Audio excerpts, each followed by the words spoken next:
I feel justified in my holding information, and your wife agreed with me, so. Yes. Well, she just wanted me to lose. Well, that's for you. You know, you're married and you're going chasing after these handsome young men. These hussies.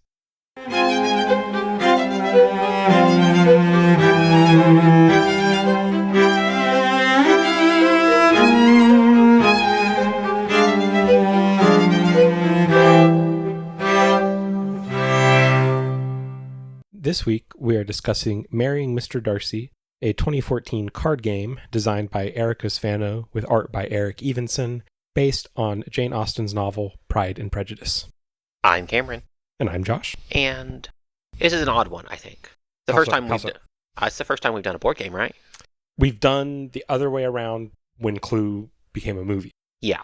That one makes more sense, though, to kind of talk about as a concept, as opposed to like... Well, I think it's more natural to people because we're used to things being turned into a plot. Whereas I think the challenge of turning something into a board game is that you can't guarantee a plot. Although we had a plot kind of in our... Yeah. So to explain, because I'm sure this is something not a ton of our audience is familiar with, this is a card game where each player at the beginning of the game chooses a different bachelorette from Pride and Prejudice to play as, including, like, I played as Georgiana Darcy, Mr. Darcy's sister, and Cameron was Elizabeth Bennet. My wife was playing with us, and she was Charlotte Lucas, who in the novel becomes Mr. Collins's wife. And basically, once you have your character, you have stats in things like beauty, friendship, reputation, wit, as well as stats that aren't worth points, but influence your arc, such as your dowry and your cunning. And you draw event cards that have either references to the book or just kind of things that are within the theme of the book. So you have a tea party. You have a tea party or do a great job at the pianoforte or whatever, and those help develop your character.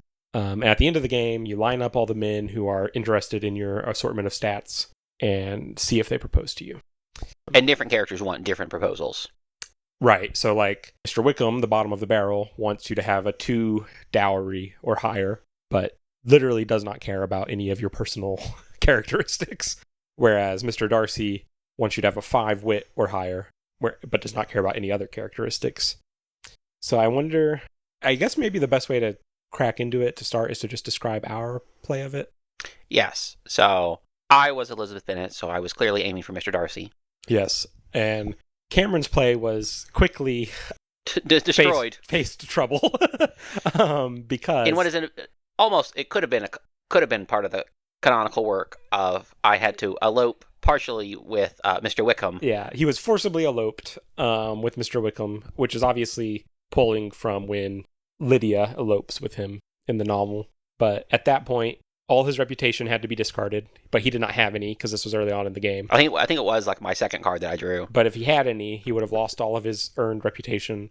And when that happens to you, at the end of the game, you possibly get proposed to by Mr. Wickham if you're wealthy enough, but otherwise you don't have any suitors because the elopement is such a punishment on your character.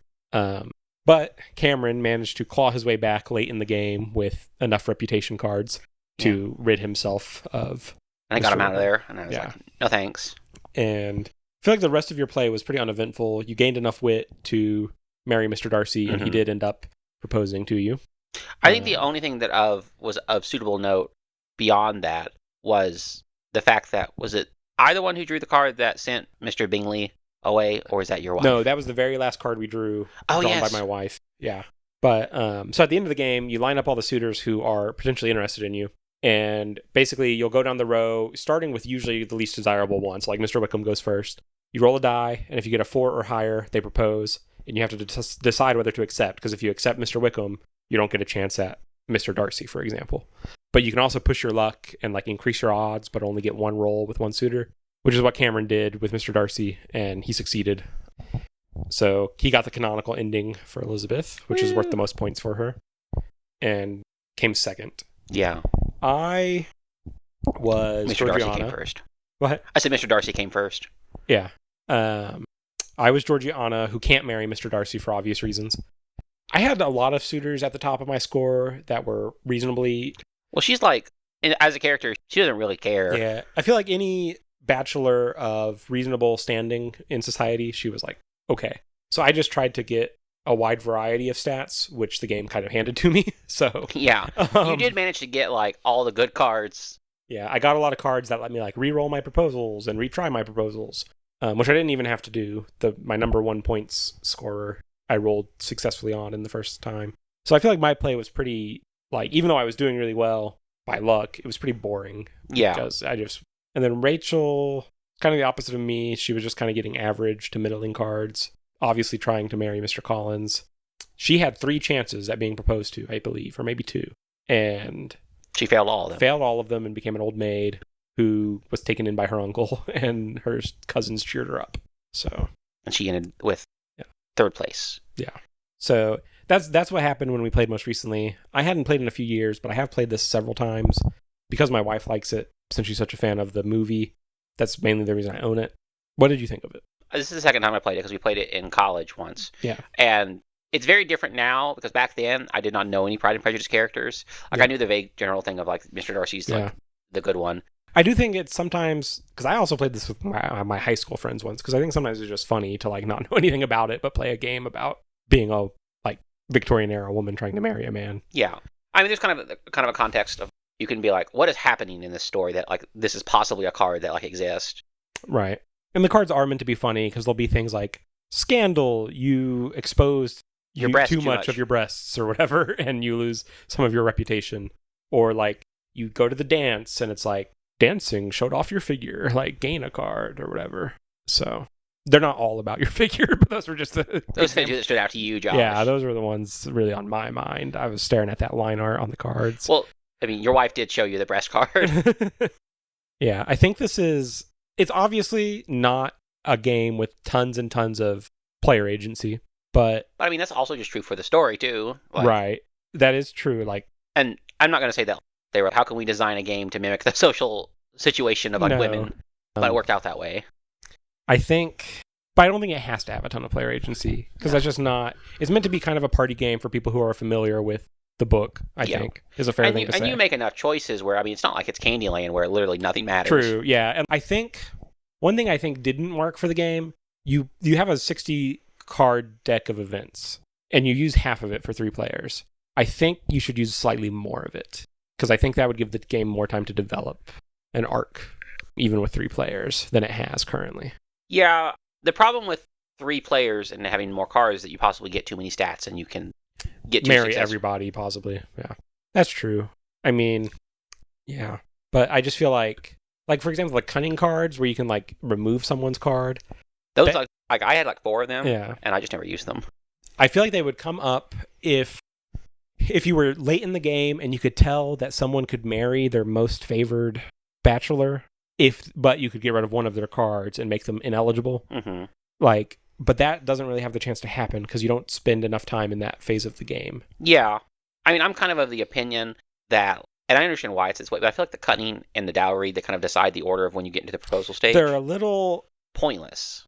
And they're hard to explain to people. They're like the hardest, because it's like, well, these have hexagons around them, so they're not worth points at the end of the game, but they are important because you really would prefer to go first, which is what the cunning cards, if you play them on your character, they give you a chance to go first for the proposal. So if 2 people want Mr. Darcy, you could be the first one to have him, which is important. Yeah, I mean, like, it's one of those things where, like, and this probably matters more when you have more people, where, like, sometimes you can't get your first person, so you want to get your second most points person. That may be someone else's first person. Yeah. But because it like goes in a certain order, it's not always going to be like that effective to go first. But I do feel like the game had to have some sort of solution that wasn't just random for the turn order there.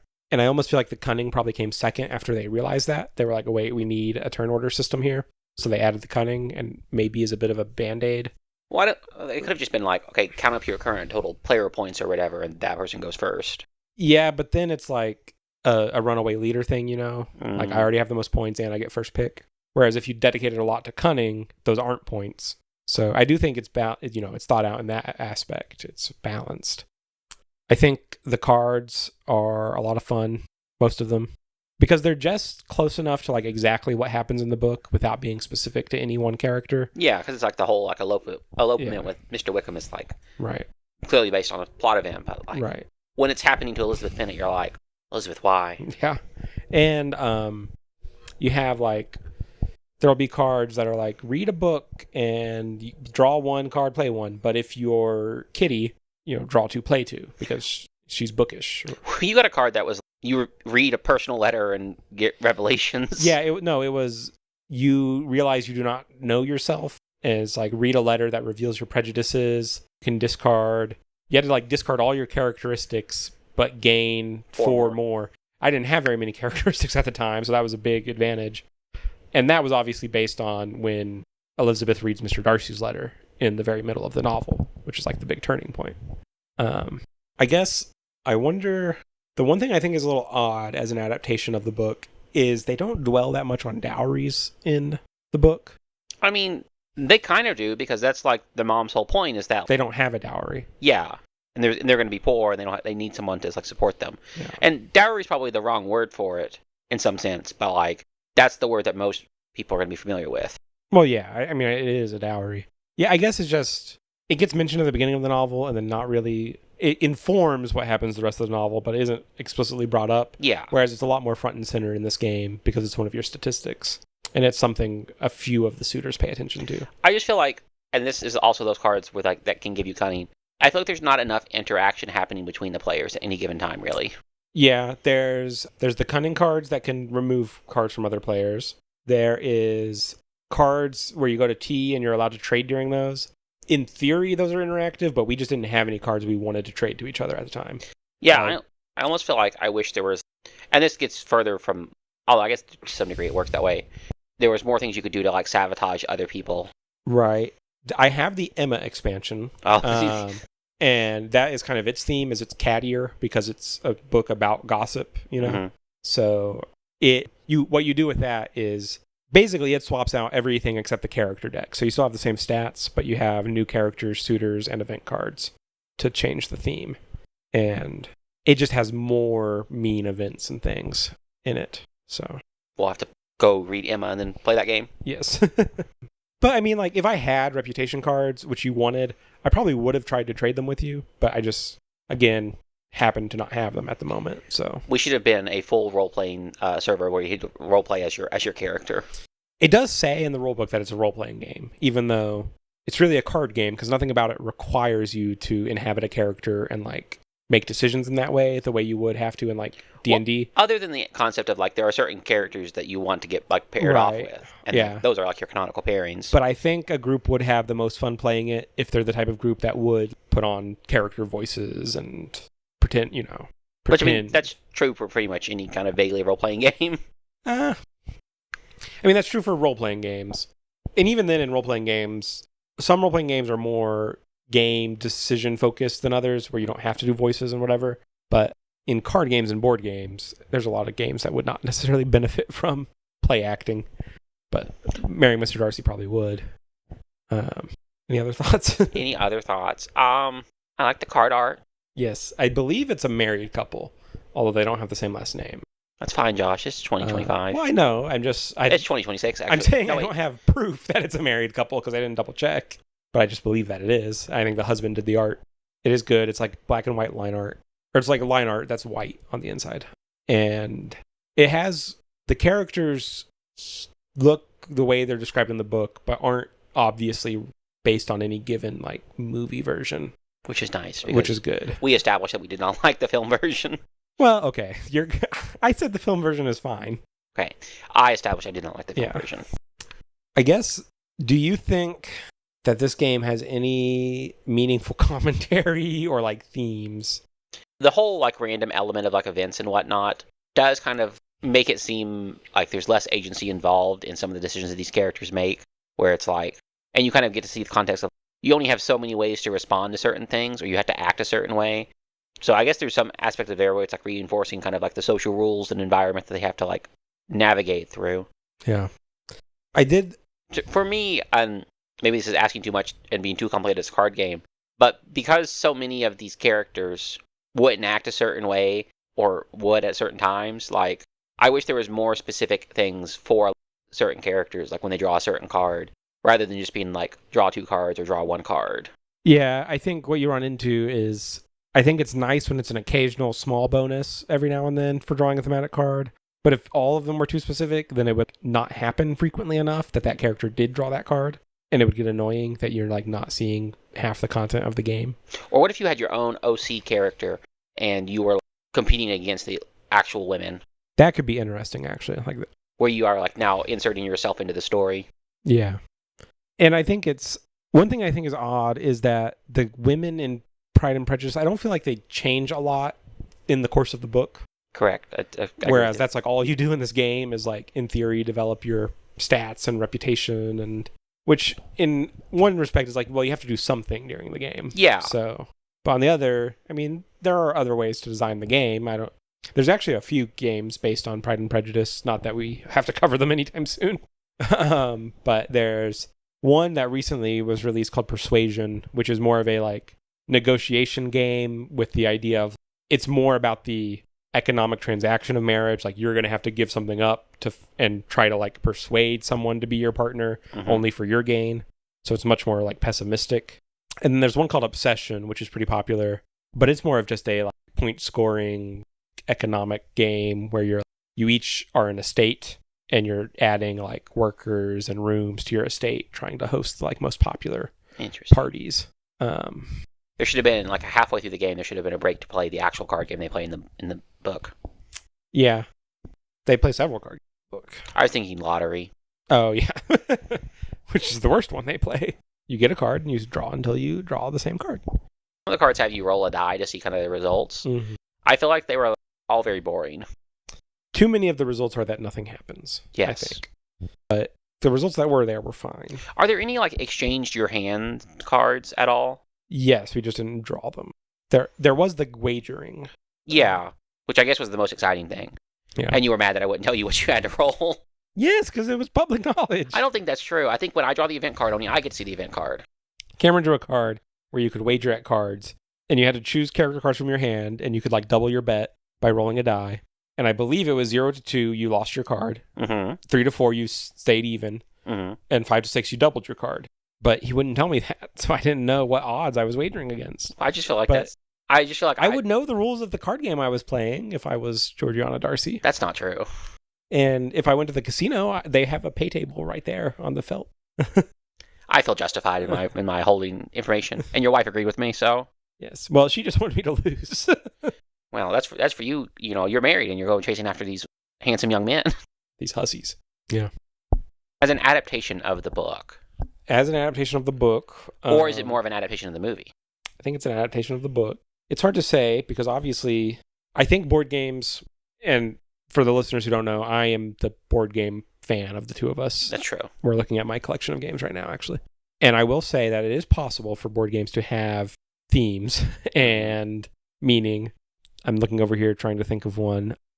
For example, I have a game called Pax Pamir 2nd edition, which is a game about the kind of battle for control of Afghanistan in, I want to say, the 18th century, where the players are Afghani locals, but you are manipulating your influence on the British and French and other nationality leaders who are trying to take control to like work things towards your end. And I think that talks a lot about like the things I just described thematically. I don't think this game reaches heights like that. No, but I don't think it was designed to. No, I think it accomplishes what it wanted to do, which is be a fun little distraction for existing fans of the book. And that's fine. But I would say, I mean, as a literal adaptation of the novel, it's not good in that respect. It feels very much like you're trying to play the role of the mom, but for all the characters, where you're like, do this thing. True, you're trying to like raise them up. Yeah, that's fair. I mean, I think it's fun and it's entertaining, but it's hard to even think of it as like an adaptation of the book because it's so obviously like not directly one. Do we talk about the Old Maid card? Yeah, if you don't get married, you have to roll on a chart of things that can happen to an old maid, which are like being depressed in spinsterhood forever and getting 0 points. Rachel rolled on it, which we mentioned earlier, and moved in with her uncle. Is it the best option she could have gotten? No, she could have rolled a 6 and published novels or something. I can't remember what the result is. That one shouldn't just win you the game. Yeah. Anything else? Any other topics you want to bring up? If you were designing a game to adapt for Pride and Prejudice? If I was designing a game to adapt Pride and Prejudice, and I want to have a unique take on it, so I can't do any of the 3 I've already mentioned, I feel like I would have a board. A board? I just like being able to move around. Like a Clue-esque board or like a Monopoly board? Where like you're going to different rooms of the... Like, ideas that you're at a party. Yeah. And you're trying to impress the people there. So you're going to like different parts of the thing and doing different tasks to like raise your beauty and whatnot. And at the end, you get proposals. Yeah. And you have to like make sure you've spent enough time in the same room as the suitors you're interested in. Maybe there's like a spinner, and I don't know, however you define a round, like you spin and they can like go to different parts of the room or different rooms. So you have to balance, because that could be interesting, because if your suitor is in a room that doesn't have an activity that helps you develop correctly, you have to balance being within eye shot of your suitor with doing the things that help you develop your character. It could also be a matter of like, because like, I don't know, so maybe some of them can hate listening to the piano playing, so even if you're good at it, and they may give you some points, like it's not like as if you... And you could go play the piano to drive away, someone else wants to be there. Or maybe you have like, and maybe we're getting too complicated here, where, you have your person, but you also have 2 or 3 like helper characters that can do things. Well, and I was also thinking it'd be nice if you could go outside, because like you talked about, there's a lot of nature in the novel. Because I was thinking like there's a lot of like, this is going to sound weird, but there's a lot of like fantasy quest themed board games, like you run around a map and you like draw an event card and you might fight a goblin and then you collect loot. And it almost... And now you can draw an event card, fight Mr. Wickham, and then... You can draw an event card and get a surprise proposal from Mr. Wickham, which is what happens in this game that we're covering. But it'd be interesting if there was a board and it was basically the fantasy quest game, but Pride and Prejudice. Or you would probably have to expand the concept to be like all of like Austenalia for this to work, to have enough content for it. Yeah. Or what if it's like it's a reversible board, so on one side it's like the party of the place, and the other side it's like the whole like area. Yeah, and like I don't know.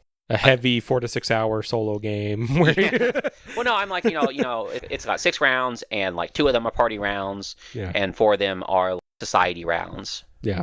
I think there's something there. I don't know that I'll ever actually work on developing it. Oh, this is all trademarked, by the way, guys, so you can't take it. But I do think, because that's a very, like, again, looking at my shelf over here, Dragon's Down is a fantasy adventure game.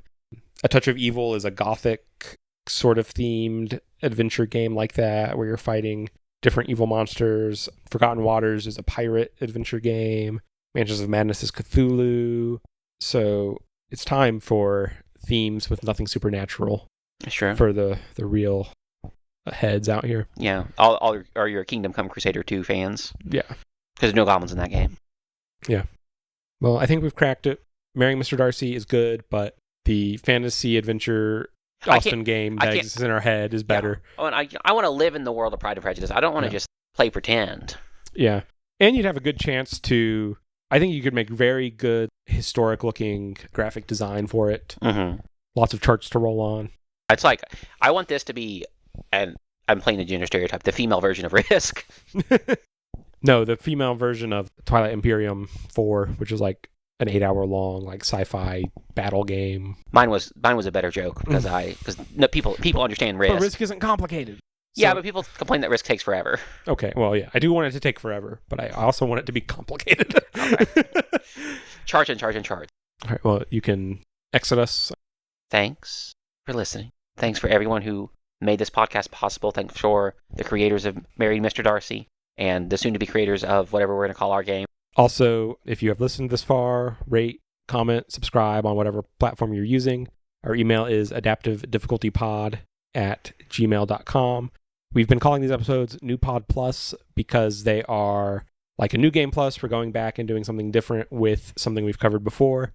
If you've listened to any of our episodes and it made you think of something else like this, let us know in the email. We will definitely take it into consideration. The weirder, the better. Yeah, that's true. And this one's certainly there. Thank you for listening.